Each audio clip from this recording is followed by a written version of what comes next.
ಇನ್ನು ಪೊಲೀಸ್ ಇಲಾಖೆ ಏನು ಮಾಡ್ತೀವಿ? ಘಟನೆಯಿಂದ ಸಂಪೂರ್ಣ ಖಂಡಿಸ್ತೇನೆ. ಅದು ತನಿಖೆ ಆಗ್ಬೇಕು, ಯಾರು ಅಪರಾಧ ಮಾಡಿದ್ರು ಶಿಕ್ಷೆ ಆಗ್ಬೇಕು. ಇಡೀ ರಾಜ್ಯದಲ್ಲಿ ಈ ಒಂದು ಘಟನೆಯಿಂದ ಜನ ಮಹಿಳೆಯರು ಮುಂದೇನು ಅಂತ ಚಿಂತೆ ಮಾಡುವಂತ ದುಸ್ಥಿತಿಗೆ ಬಂದು ತಲುಪಿದೆ. ಈಗಲಾದರೂ ತಕ್ಷಣ ಸರ್ಕಾರ ಕ್ರಮ ತಗೊಂಡು ಅವ್ರ ಮೇಲೆ ಕ್ರಮ ತಗೊಂಡು ಕಾನೂನಿನ ಕ್ರಮ ಜರುಗಿಸಿ ಗುಂಪು ಒತ್ತಾಯ ಮಾಡಿ. ಮತ್ತೆ ಬಳ್ಳಾರಿ ರೆಡ್ಡಿ ಅವ್ರ ಮನೆ ಮೇಲಿನ ದಾಳಿ, ಮತ್ತೆ ರಾಜಶೇಖರ್ ರೆಡ್ಡಿ ಹತ್ಯೆ ಆಗಿರೋದು, ಜನಾರ್ದನ್ ರೆಡ್ಡಿ ಅವ್ರ ಮನೆ ಮೇಲೆ ದಾಳಿ ಆಗಿರೋ ವಿಚಾರ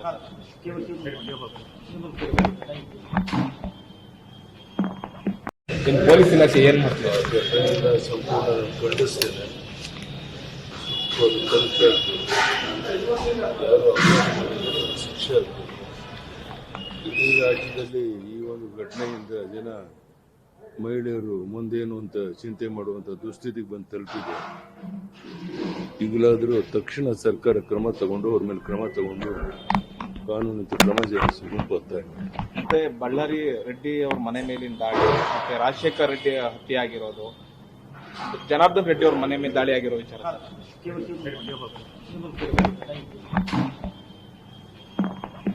ಇನ್ನು ಪೊಲೀಸ್ ಇಲಾಖೆ ಏನು ಮಾಡ್ತೀವಿ? ಘಟನೆಯಿಂದ ಸಂಪೂರ್ಣ ಖಂಡಿಸ್ತೇನೆ. ಅದು ತನಿಖೆ ಆಗ್ಬೇಕು, ಯಾರು ಅಪರಾಧ ಮಾಡಿದ್ರು ಶಿಕ್ಷೆ ಆಗ್ಬೇಕು. ಇಡೀ ರಾಜ್ಯದಲ್ಲಿ ಈ ಒಂದು ಘಟನೆಯಿಂದ ಜನ ಮಹಿಳೆಯರು ಮುಂದೇನು ಅಂತ ಚಿಂತೆ ಮಾಡುವಂತ ದುಸ್ಥಿತಿಗೆ ಬಂದು ತಲುಪಿದೆ.